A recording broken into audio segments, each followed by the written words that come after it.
pouvons acclamer notre Dieu. Merci au groupe musical. Bonjour bien-aimés dans le Seigneur. Bonjour frères et sœurs en Christ. J'espère que nous nous portons très bien par la grâce de Dieu. Est-ce que vous êtes reconnaissant envers Dieu pour la vie ce matin? Est-ce que tu es content du fait que tu as pu te réveiller, te lever et que tu te présentes ce matin devant Dieu, devant ton Père? Si tu es heureux, est-ce que tu peux simplement sourire? Si tu es dans la joie, est-ce que tu peux simplement sourire? Alléluia. Je vois des visages qui sont encore serrés. En tout cas, que la joie du Seigneur soit votre partage. C'est un honneur, c'est un privilège d'être dans la présence de Dieu.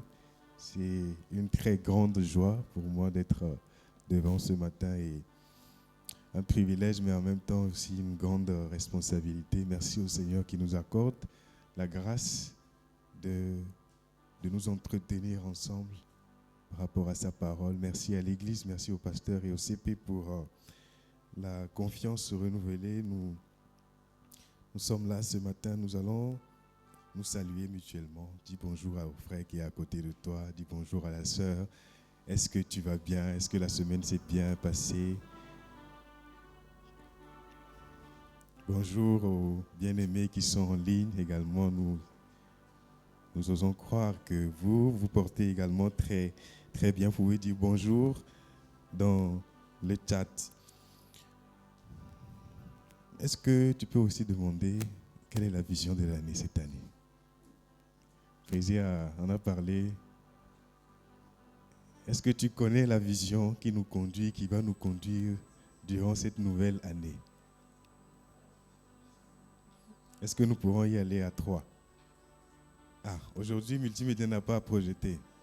Donc celui qui connaît, celui qui ne connaît pas, on va le savoir. À 3, est-ce qu'on peut aller? 1, 2, 3. Fondé dans le Logos,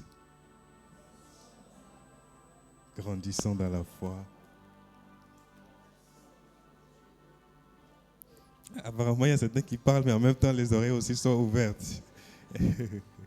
Ensemble, nous le disons, fondés dans le Logos, grandissons dans la foi, vivons l'amour et bâtissons pour Dieu une grande œuvre. Que cela soit ton partage cette année au nom de Jésus. Nous allons ce matin parler d'un thème qui nous touche tous à un moment ou à un autre moment de notre vie. Nous parlons d'être fondés dans le Logos, dans la parole de Dieu. Nous avons un Dieu qui parle. Est-ce que vous êtes conscient que nous avons un Dieu? Nous servons, nous adorons un Dieu qui parle. Dans la Bible, au commencement, Genèse 1, le verset 3, la Bible parle de Dieu qui a dit. Dieu a dit que la lumière soit. À partir de ce jour, les jours ont commencé par se succéder. Il y a la nuit, mais le jour se lève après. Jusqu'aujourd'hui. Dieu a parlé et sa parole soutient le monde. Sa parole a fait qu'il y a des principes qui sont là, qui régissent le monde dans lequel nous sommes en train de vivre. Notre Dieu parle. Étant enfants de Dieu, nous sommes assoiffés, nous voulons entendre ce que Dieu dit, n'est-ce pas? Nous voulons écouter. En fait, qu'est-ce que Dieu me dit par rapport à cette situation ou cette autre situation? On fait face à des choix. Quel choix je dois faire? Je dois décider. Est-ce que j'ai fini les études ici? Est-ce que je reste au Maroc? Est-ce que je rentre au pays? J'ai cette filière ou cette autre filière. Laquelle je dois choisir? Est-ce que c'est le moment où je dois m'engager dans une relation? Ou bien est-ce que ce n'est pas encore le moment? On fait face à des choix et on a envie que Dieu nous dise, fais ceci, fais cela. Dieu a les paroles qui nous donnent la vie. Amen. Les paroles, les instructions, les orientations que Dieu nous donne, ça nous amène à la vie, vers la vie. Il est donc crucial et Nous nous attendons à cela, à un moment ou à un autre. Autre aspect, nous cherchons Dieu et on veut que Dieu ne reste pas silencieux. On fait face à des défis. On prie. Peut-être qu'on est malade, peut-être que c'est une personne qui nous est proche. On cherche Dieu. Peut-être que c'est un souci financier. On se demande, Seigneur, fais quelque chose. Et on ne veut pas que Dieu reste silencieux. Le thème que le Seigneur m'a mis sur le cœur ce matin, c'est une phrase en point d'interrogation. Face au silence de Dieu, point d'interrogation. On se demande, est-ce que je suis face au silence de Dieu? Bon, finalement, est-ce que Dieu me parle ou bien Dieu ne me parle pas? Est-ce que ce choix que j'ai à faire entre ceci, entre cette option et cette autre option, est-ce que Dieu a quelque chose à me dire par rapport à ça?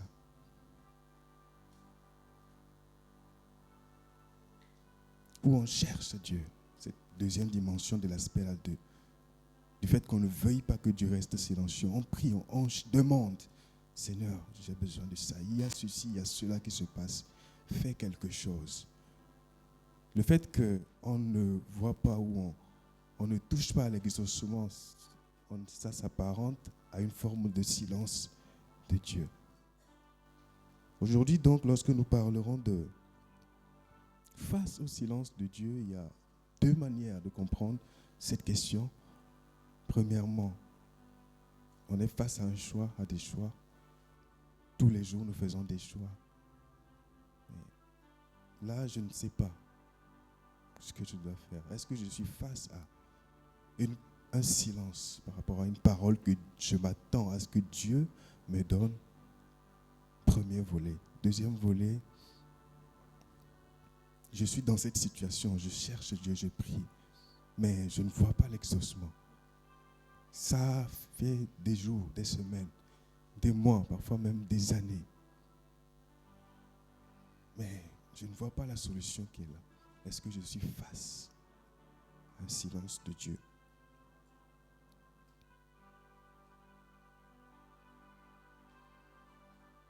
Parfois, on se pose des questions quand on n'a pas reçu d'instructions claires. Est-ce que Dieu parle seulement aux autres? Bon, moi, ma situation, est-ce que ça n'intéresse pas Dieu? Est-ce que ce n'est pas assez grave pour moi? Ce n'est pas assez grave pour que Dieu puisse dire quelque chose? Est-ce que ce n'est pas très important peut-être pour Dieu? On se pose des questions. Est-ce que j'ai péché? Est-ce que j'ai fait quelque chose de mal? Voilà pourquoi peut-être Dieu est silencieux par rapport à ma situation. Est-ce que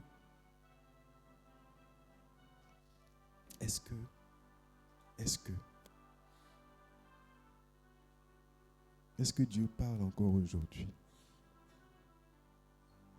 On entend que Dieu m'a parlé. Les gens disent, Dieu m'a parlé. Est-ce que réellement, quand les gens disent, Dieu m'a parlé, Dieu m'a dit ça? Bon, vu que moi, je n'entends pas ce que Dieu dit, vu que moi, je cherche, moi aussi je prie, mais je ne vois pas les gens. Parfois, les gens vont témoigner. Dieu m'a dit ceci, j'ai cherché Dieu, Dieu s'est révélé. Mais moi, est-ce que réellement Dieu parle à ces personnes? Est-ce que réellement Dieu peut me parler à moi aussi? Et lorsque je préparais ces moments, j'ai eu à cœur de dire à une personne, peut-être qu'il ne s'agit pas d'une seule personne, si dans les choix que tu as à faire chaque jour, si dans les petites décisions ou les grandes décisions, ça ne t'importe pas beaucoup ce que Dieu a à dire, bien le premier réflexe, ce n'est pas souvent qu'est-ce que Dieu pense, quel est l'avis de Dieu par rapport à ceci, par rapport à cela, mais que tu as l'habitude souvent de passer à l'action. Bon, tu fais, tu vois, bon, c'est ceci qui marche, tu y vas. J'aimerais te dire que c'est dangereux. C'est dangereux. Quand ça n'importe pas beaucoup pour nous ce que Dieu a à dire face à un choix que nous avons. C'est dangereux. Job 33, du verset 14 au verset 18. Job, chapitre 33, partie du verset 14. Job 33.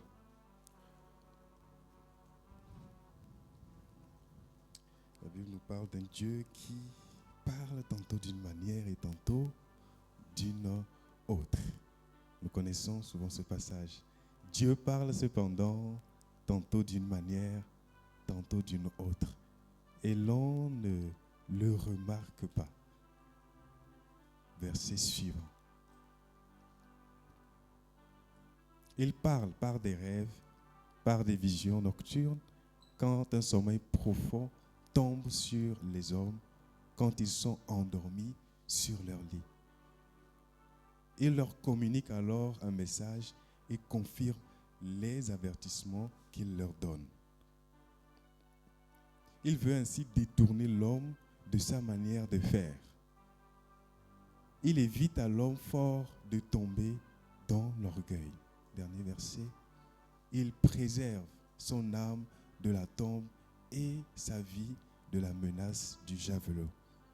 Dieu nous parle. S'il te plaît, que devant les choix que tu as, que tu auras, que ce que Dieu dit, ce que Dieu en pense, ait une importance capitale, que cela ait une importance primordiale pour toi. Que le Seigneur nous fasse grâce, que chacun d'entre nous, que cela nous importe encore plus, ce que Dieu pense. Parce que l'homme, nous pouvons faire des choix qui nous emmènent à la mort. C'est possible, vous savez. On peut se fier à ce qui se fait d'habitude, à ce qu'on voit autour de nous et faire des choix. Peut-être c'est un choix qui a, pour l'autre, tu as l'impression, ça a marché. C'est vrai, ça a marché pour lui, mais peut-être que pour toi, ce n'est pas le choix qu'il faut faire.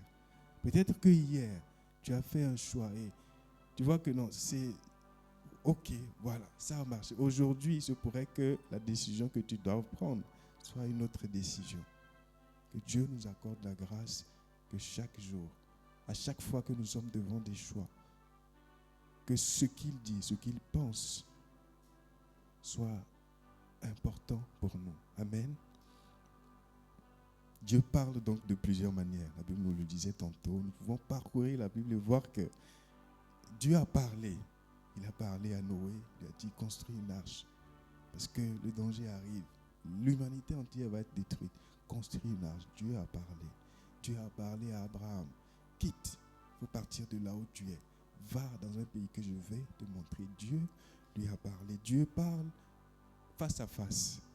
Alléluia. Est-ce qu'il y a quelqu'un qui a déjà entendu de manière audible la voix de Dieu?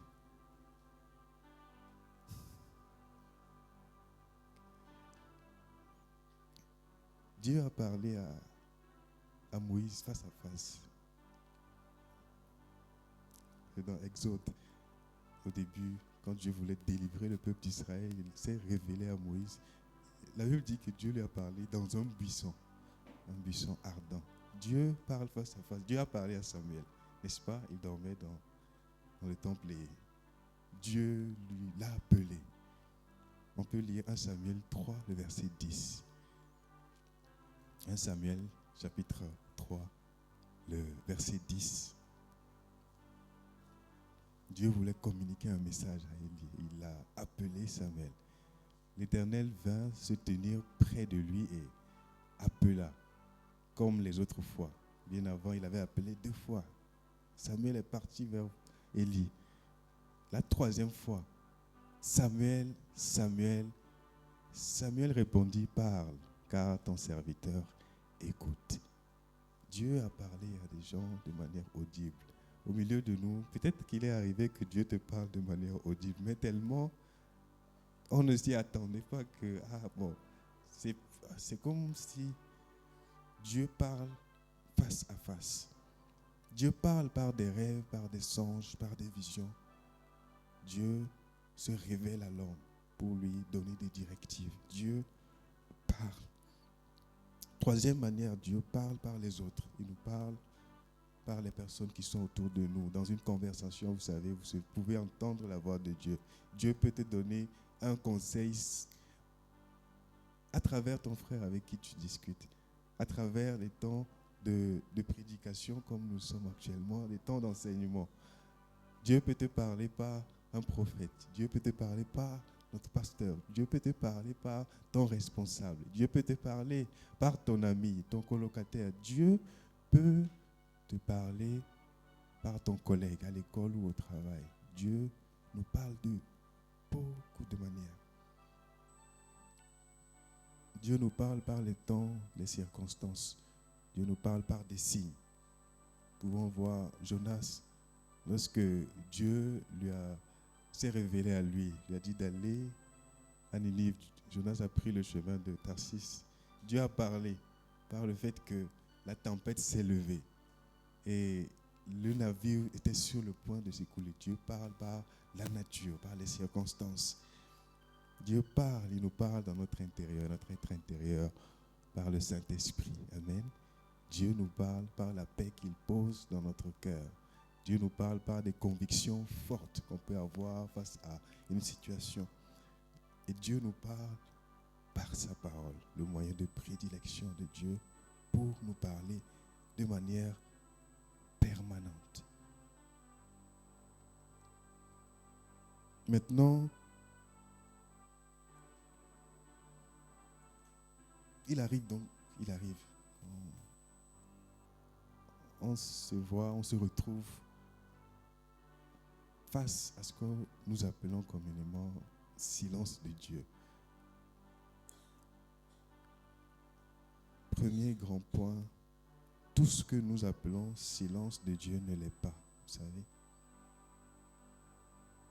Il arrive qu'on ait l'impression qu'on est face à un silence de Dieu. Mais en réalité, ce n'est pas que Dieu est resté silencieux. Parfois, c'est simplement qu'on ne cherche pas Dieu. Oui, parfois c'est simplement cela. Nous sommes là ce matin.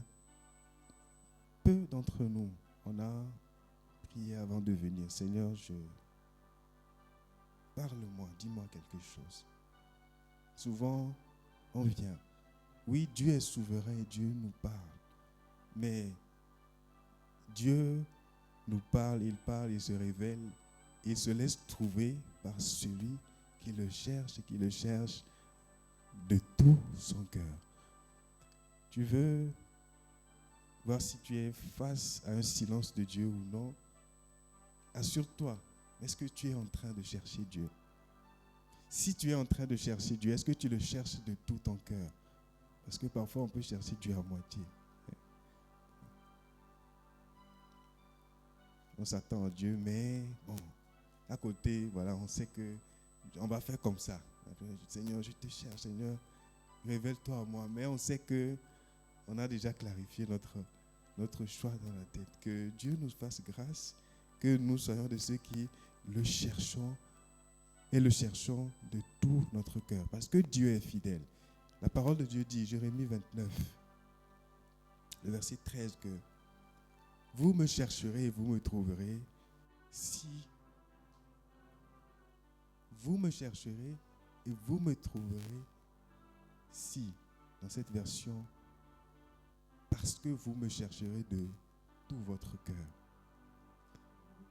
Si tu as cherché, tu cherches Dieu et tu as l'impression d'être face au silence de Dieu, assure-toi, est-ce que tu es en train de le chercher de tout ton cœur? Est-ce que tu cherches la solution que Dieu peut t'apporter ou bien tu cherches Dieu? Est-ce que tu cherches la bénédiction que tu peux avoir auprès de Dieu ou bien est-ce que tu cherches Dieu? Est-ce que tu cherches la guérison? ou bien est-ce que tu cherches Dieu? Tu cherches le mariage ou bien tu cherches Dieu? Tu cherches l'argent que Dieu peut te donner ou bien est-ce que tu cherches Dieu? Vous me chercherez et vous me trouverez. Vous ne chercherez pas ce que je peux vous apporter. Mais moi, vous me chercherez. Dieu, vous me chercherez et vous me trouverez si vous me cherchez de tout votre cœur. Est-ce que la présence de Dieu ça t'importe plus que ce que Dieu peut t'apporter? Chercher Dieu de tout son cœur, c'est le chercher lui et non pas chercher ce qu'il est capable de nous apporter. Ce que Dieu, tu vas avoir aujourd'hui, demain, ça ne sera plus là. Dieu est là, il sera toujours là. Assure-toi d'être en train de chercher Dieu et pas ce qu'il peut t'apporter. Dieu peut tout nous apporter. Rien ne dépasse Dieu pour qu'il puisse nous donner. Mais si la personne qui n'a rien peut chercher Dieu, trouver Dieu, la personne qui a peut-être tout ce qu'il faut dans le monde peut chercher Dieu et le trouver. Ça veut dire qu'en fait, chercher Dieu, ça se passe au-delà de ce que Dieu peut donner. Si une personne célibataire peut chercher Dieu et trouver, et une personne qui est mariée a besoin de chercher Dieu pour le trouver, ça veut dire que chercher Dieu est au-delà du mariage. Est-ce que tu cherches Dieu ou bien tu cherches ce que Dieu peut apporter? Que Dieu nous accorde la grâce de le chercher. Le chercher lui. Quand tu viens dans la présence de Dieu, viens pour lui. Venons pour lui. Venons pour Dieu. Quand on ne trouve pas la solution à laquelle on s'attend, ce qu'on cherche, on dit, Dieu est silencieux. Dieu ne me parle plus. Est-ce que tu le cherches, lui, ou bien est-ce que tu cherches ce qu'il peut t'apporter? Nous confondons parfois le silence de Dieu, deuxième sous-point, à notre incapacité à percevoir sa voix. Quelquefois, on cherche Dieu. Dieu se révèle. Dieu se laisse trouver. Dieu est fidèle. Quand la parole de Dieu dit que vous me chercherez, vous me trouverez, si vous me cherchez de tout votre cœur. Peut-être que tu as cherché Dieu de tout ton cœur. Peut-être que tu cherches Dieu et je prie que cela soit ton cas, que cela soit notre cas, non seulement aujourd'hui, mais tous les jours. Sois sûr que si tu as cherché Dieu de tout ton cœur, Dieu s'est laissé trouver, Dieu s'est révélé et Dieu a répondu. Mais parfois on s'attend à ce que Dieu nous réponde. La sœur Salem en parlait tout à l'heure dans les temps de modération. On s'attend à ce que Dieu puisse faire comme ça. En fait, on cherche Dieu, mais on veut qu'il réponde de cette manière. Dieu a répondu, mais on ne voit pas.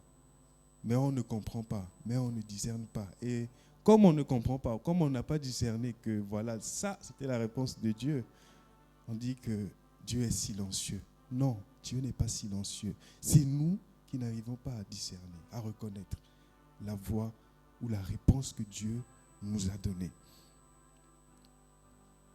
Peut-être que tu as prié, tu pries, c'est compliqué financièrement. Seigneur, fais grâce. Dieu t'a mis une idée de projet en tête. Seigneur, fais grâce. Que la situation financière puisse évoluer. Mais tu as ce projet dans le cœur. Dieu t'a répondu ainsi. Seigneur, fais grâce. Seigneur, c'est compliqué. Peut-être que tu cherches le travail. Et Dieu a fait que tu as rencontré une nouvelle personne. C'était une opportunité, mais tu as négligé la relation avec la personne là. Et tu pries, on prie, Seigneur, fais grâce. Mais Dieu, il a répondu. Et pourtant, on est passé à côté.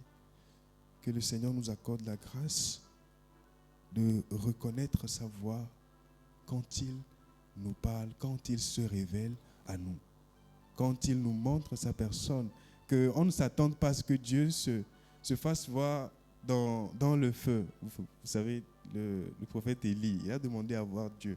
Et Dieu s'est fait précéder par le feu, par les tremblements. Et Dieu n'était pas dans ça.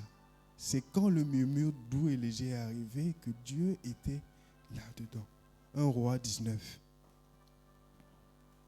2 versets. 1 Roi, chapitre 19, le verset 11 et le verset 12.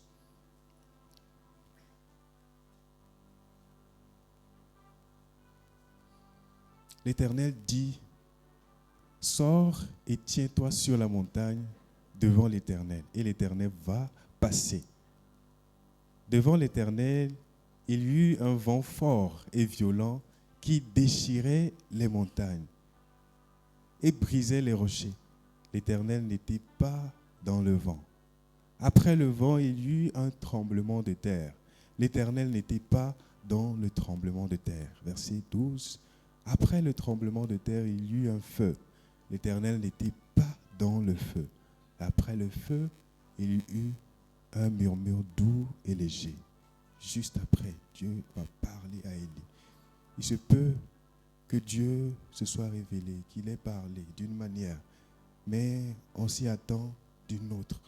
Je prie que là-haut, peut-être que tu t'attends de la mauvaise manière. Tu as bien cherché Dieu, mais il s'est révélé. Il se révèle en ce moment.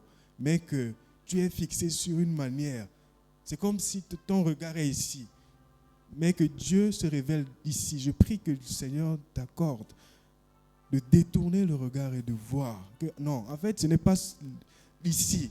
Mais c'est là, Dieu se révèle à moi et de voir cela. Je prie que cela soit ton partage au nom de Jésus-Christ. Mes brebis entendent ma voix, je les connais et elles me suivent. Jean chapitre 10, verset 27. Pouvoir discerner la voix de Dieu, pouvoir écouter, entendre, comprendre ce que Dieu nous dit. Vous savez, ça s'apprend. On apprend cela. On apprend cela. Et la meilleure manière de comprendre la parole de Dieu, c'est de la vivre. La meilleure manière de comprendre Dieu, de chercher Dieu et de voir que en fait, Dieu me parle comme ceci, Dieu me parle comme cela, c'est de le chercher dans sa parole, c'est d'être habitué à le chercher. Si tu l'as cherché aujourd'hui de cette manière, il va se révéler à toi. Demain, tu vas le chercher, tu vas t'attendre à une manière et tu vas voir que non, il ne va pas se révéler de cette manière, mais il se révélera d'une autre manière. Tu veux que Dieu brise ce que on appelle souvent silence, son silence, sois habitué à chercher Dieu. Sois habitué à le chercher, pas seulement quand ça va mal, pas seulement quand c'est compliqué. Dans les bons moments, cherche Dieu. Dans le quotidien, cherche Dieu, pas seulement devant les grands choix, les grandes décisions, dans les petites décisions. Cherchons Dieu. Est-ce que tu as une brebis qui entend la voix de Dieu, de ton berger, et qui le suit? Est-ce que je suis une brebis qui entend la voix de mon berger et qui le suit? Que Dieu nous accorde la grâce d'être ces brebis-là. Mes brebis entendent ma voix. Je les connais et elles me suivent. Les brebis arrivent à suivre leur berger parce qu'elles sont habituées en fait à la voix de leur berger. Quand il parle, quelqu'un d'autre peut parler, mais quand c'est le berger qui a parlé, la brebis sait que voilà, là c'est mon maître. Là c'est mon maître. Quelquefois, nous disons que tu es mon Seigneur, mais nous sommes restés dans la dimension de tu es mon sauveur. Dieu nous a sauvés, Dieu nous sauve. Mais mon Seigneur, est-ce qu'il est ton Seigneur? Est-ce qu'il est mon Seigneur tous les jours? Que Dieu nous accorde la grâce d'être des brebis qui entendent sa voix et qui le suivent. Parfois, on lit le silence de Dieu, on confond le silence de Dieu avec le fait que Dieu a répondu à plusieurs reprises et tellement qu'on a continué par chercher alors qu'il nous a donné une réponse qui... Pourquoi on continue par chercher? C'est parce que la réponse ne nous plaît pas. Parfois, les réponses de Dieu, et très souvent, ces réponses, ça ne va pas... Ça va te déranger. En fait, bon, est-ce que vraiment... Je lisais le texte où le Seigneur Jésus à Gethsémani. Vous savez qu'il a prié 3 fois pour demander, en fait, bon, Seigneur, là, est-ce qu'il y a un autre moyen pour sauver l'humanité que de passer par la croix? Est-ce que Dieu n'avait pas répondu quand Jésus a prié la première fois? Mais bon, deuxièmement, en fait, donc je veux dire, est-ce qu'il n'y a pas autrement? Est-ce que ce n'est pas possible de faire d'une autre manière? Parce que la réponse là, c'est dur. C'est dur la réponse.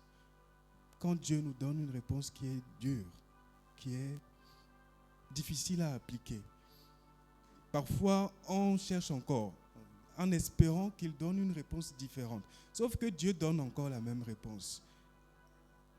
Et comme ça s'est répété, ça se répète, on se dit finalement, bon,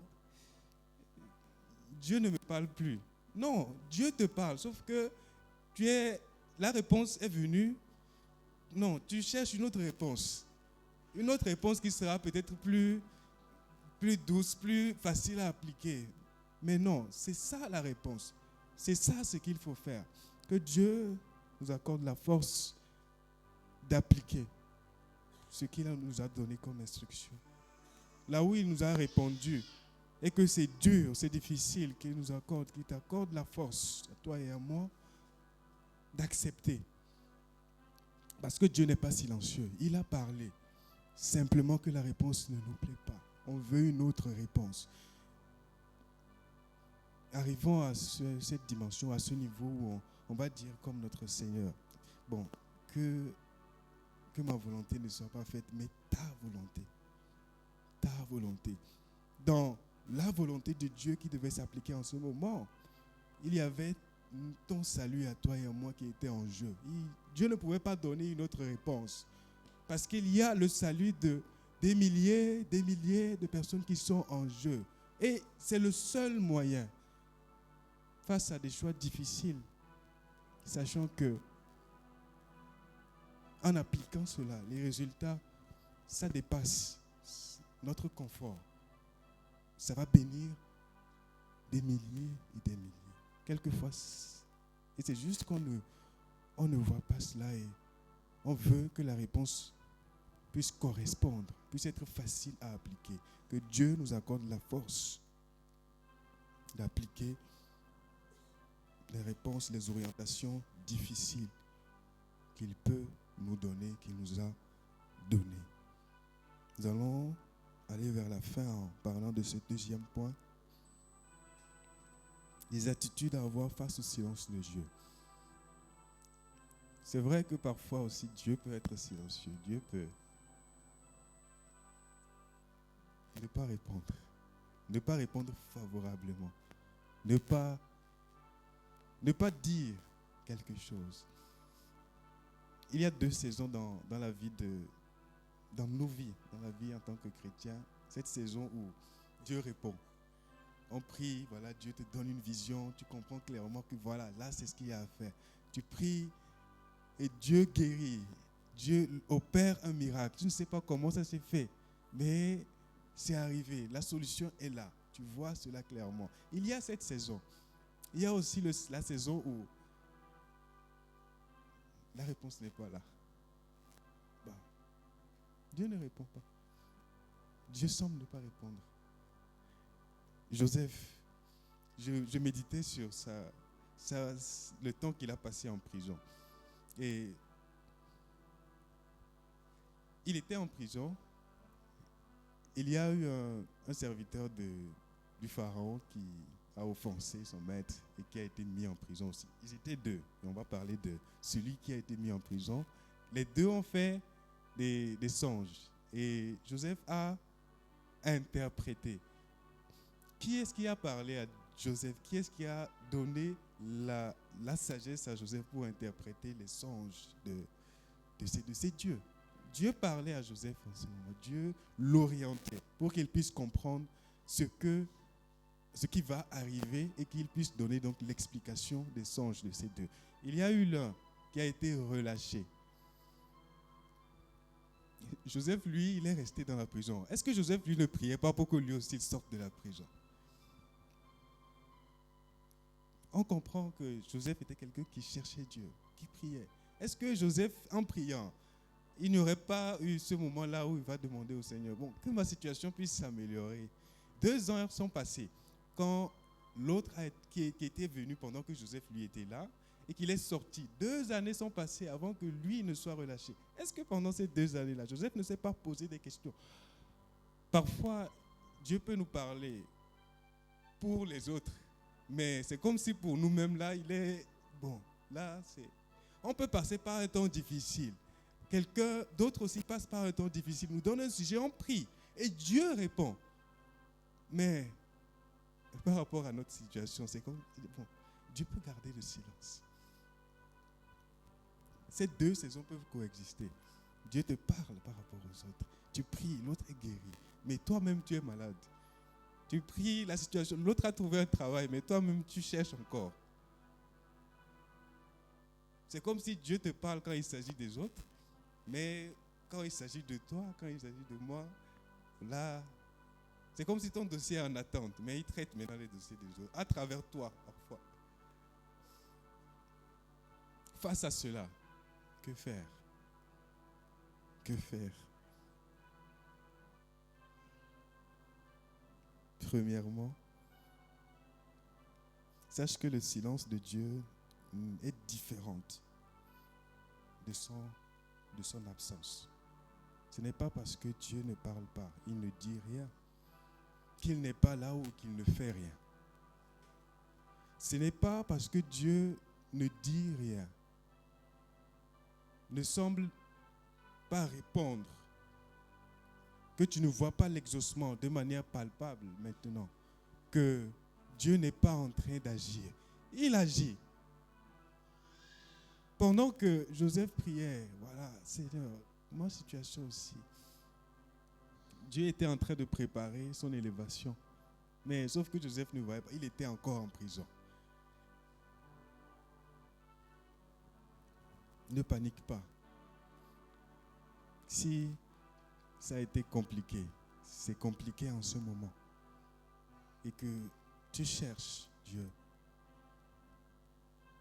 Dieu passe par toi pour bénir les autres.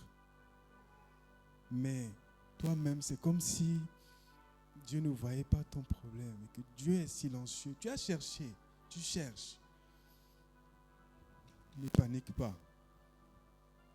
Ce n'est pas parce que Dieu est silencieux qu'il ne fait rien.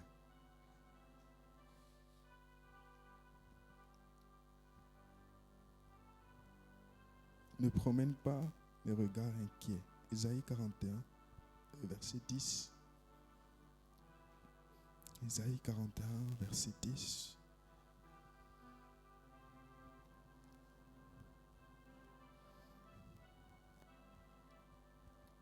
Ne promène pas les regards inquiets.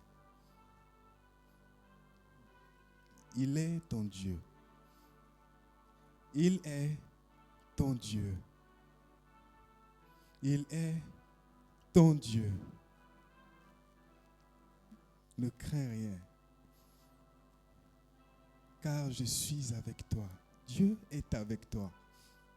Ne promène pas des regards inquiets, car je suis ton Dieu. Je te fortifie, je viens à ton secours. Même si tu ne vois pas le secours de manière palpable en ce moment, sache que Dieu vient à ton secours. Je te fortifie. Que Dieu fortifie quelqu'un ce matin.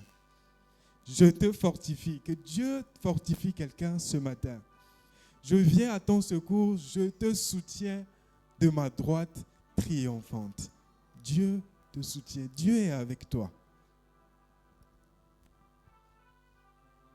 Le silence de Dieu est parfois une invitation à l'aimer pour qui il est et pas pour ce qu'il fait. Souvent, on s'attache à ce que Dieu fait. On s'attache. Il a fait comme ça. Ah, Seigneur, merci parce que tu as fait. Nos merci, nos reconnaissances, très souvent sont liées à ce que Dieu a fait. Ah, je t'ai cherché, tu m'as trouvé. Je t'ai cherché, je t'ai trouvé. Que Dieu nous accorde la grâce de le chercher pour qui il est, bien plus que pour ce qu'il fait. Si Dieu est silencieux en ce moment, regarde à ton cœur. Est-ce qu'à un moment donné, tu n'as pas commencé par chercher Dieu pour ce qu'il fait? Si tel est ton cas, reviens. Cherche-le pour qui il est. Cherche le Seigneur pour qui il est. Examine ton cœur. Tu priais, tu avais des visions, des songes. Tu priais, il y avait des miracles qui se produisaient. Aujourd'hui, il n'y en a plus. Est-ce que, peut-être qu'il n'y a plus de compassion dans ton cœur. C'était la compassion qui faisait que Dieu agissait. Très souvent, quand on parlait de Jésus guéri, il agit dans la vie de cette personne, dans la Bible. On parle de Jésus ému de compassion. Peut-être qu'il n'y a plus de compassion dans ton cœur. Voilà pourquoi tu pries par rapport à des cas. Peut-être même qui sont moins difficiles que des cas pour lesquels tu avais prié avant. Mais aujourd'hui, c'est comme si il n'y a pas de résultat. Peut-être qu'il n'y a plus de compassion dans ton cœur. Peut-être que l'orgueil a pris place quelque part. Peut-être. Peut-être que maintenant tu te compares aux autres. Peut-être qu'il y a la comparaison quelque part. Peut-être qu'il y a un péché qui est là.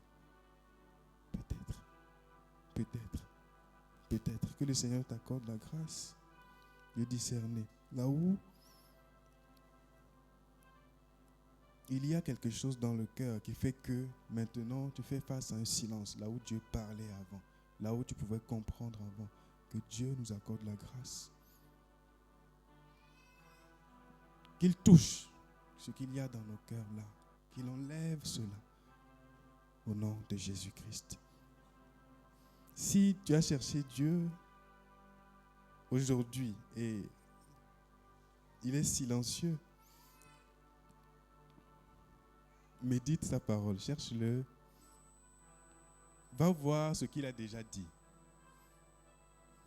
La parole de Dieu est le moyen de prédilection, le moyen permanent par lequel il nous parle. Dieu semble silencieux. Retourne à ce qu'il t'a déjà dit. Retourne à ce texte que tu as médité. Tu as déjà médité. Tu as cherché, tu as trouvé. Aujourd'hui, tu cherches, tu pries.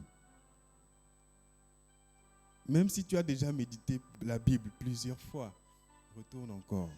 Parce que dans une seule parole que Dieu a dit,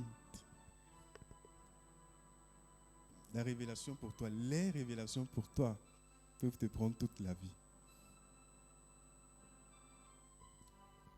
Nous allons finir. Dieu a déjà pensé, tu sais, à toutes les situations que tu peux traverser. Il n'y a pas une situation aujourd'hui qui surprend Dieu. Quand la Bible était en train d'être écrite, bon, il n'y avait pas ce cas qui a été décrit. Il n'y avait pas, bon, là, Dieu, parfois quand on parle de Dieu dans le passé, même ça me dérange parce que sa parole qui était vraie hier est vraie aujourd'hui aussi. Elle sera vraie d'éternité en éternité. ouvrons notre Bible, ouvre ta Bible, parce que si tu pries et tu veux entendre Dieu te parler audiblement et que tu n'entends pas, sache que en ouvrant ta Bible, à chaque fois, tu te rendras compte que, en fait, Dieu me parle. En fait, Dieu a quelque chose à me dire. Le matin, quand tu médites ta parole, la parole de Dieu, ta Bible, tu vas te rendre compte que dans la journée, tu feras face à une situation forcément où tu auras l'occasion d'appliquer cette parole-là. Dieu est silencieux quand tu pries, par rapport à ta situation. Prends la parole de Dieu. Base ta vie sur les préceptes qu'il y a dans la parole de Dieu. Tu verras que Dieu n'est pas silencieux. Et même s'il est silencieux par rapport à la manière dont tu t'attends à ce qu'il te parle, il te parle de manière permanente. Il te parle de manière permanente. Chaque fois que tu prends sa parole, le Saint-Esprit est là pour te conduire dans toute la vérité. Que le Seigneur nous fasse grâce.